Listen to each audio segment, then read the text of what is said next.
En Côte d'Ivoire, l'horizon politique s'intensifie à l'approche de la présidentielle d'octobre 2025. Dans un communiqué publié le 19 juin 2025, Génération et Peuple Solidaire, GPS, le mouvement politique de Guillaume Soro, a officialisé son ralliement au mouvement « Trop c'est trop », porté par l'ancien président Laurent Gbagbo.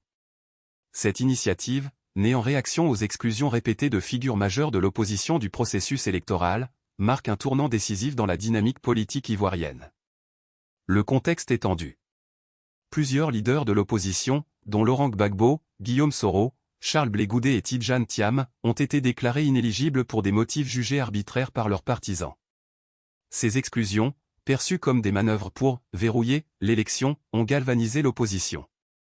Le mouvement « Trop c'est trop » ambitionne de fédérer les forces politiques et citoyennes pour exiger un scrutin inclusif, transparent et démocratique.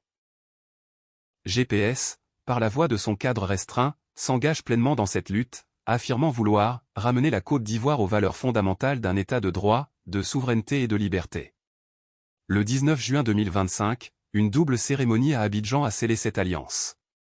Le PDCI-RDA et le PPACI, deux poids lourds de l'opposition, ont acté la création d'un front commun et présenté les organes du mouvement « Trop c'est trop ». Cette unification est saluée par le cadre restreint de GPS comme un regain de volonté de rassemblement et d'unité d'action, essentiel pour contraindre le régime en place à ouvrir le jeu politique. Seule une opposition unie peut faire plier le pouvoir et garantir une élection équitable, insiste le communiqué de GPS. Un point de friction majeur réside dans l'opposition ferme de GPS à un éventuel quatrième mandat du président Alassane Ouattara. Lors du deuxième congrès ordinaire du RHDP, Ouattara a entretenu le suspense sur sa candidature avec un énigmatique « Je vous ai compris ». Pour GPS, cette déclaration est un « artifice creux » destiné à masquer une volonté autoritaire. Le mouvement dénonce une « forfaiture » visant à écarter les candidats d'opposition au profit d'un « candidat illégitime et illégal ». GPS en appelle au « peuple souverain » pour s'opposer à cette manœuvre par des moyens légaux et pacifiques. Ce ralliement de Guillaume Soro à Laurent Gbagbo, deux figures historiques au parcours parfois divergent, symbolise une volonté de transcender les clivages pour un objectif commun, restaurer la démocratie en Côte d'Ivoire. Les observateurs politiques notent que cette alliance pourrait redessiner les rapports de force, mais le chemin reste semé d'embûches.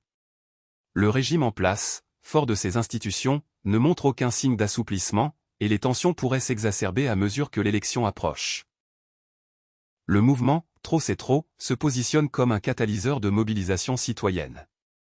En s'appuyant sur des leaders charismatiques et des partis bien implantés, il cherche à transformer l'indignation en action collective. Reste à savoir si cette unité résistera aux pressions internes et externes. Pour l'heure, l'opposition ivoirienne affiche une détermination sans faille, portée par l'espoir d'une alternance démocratique en 2025.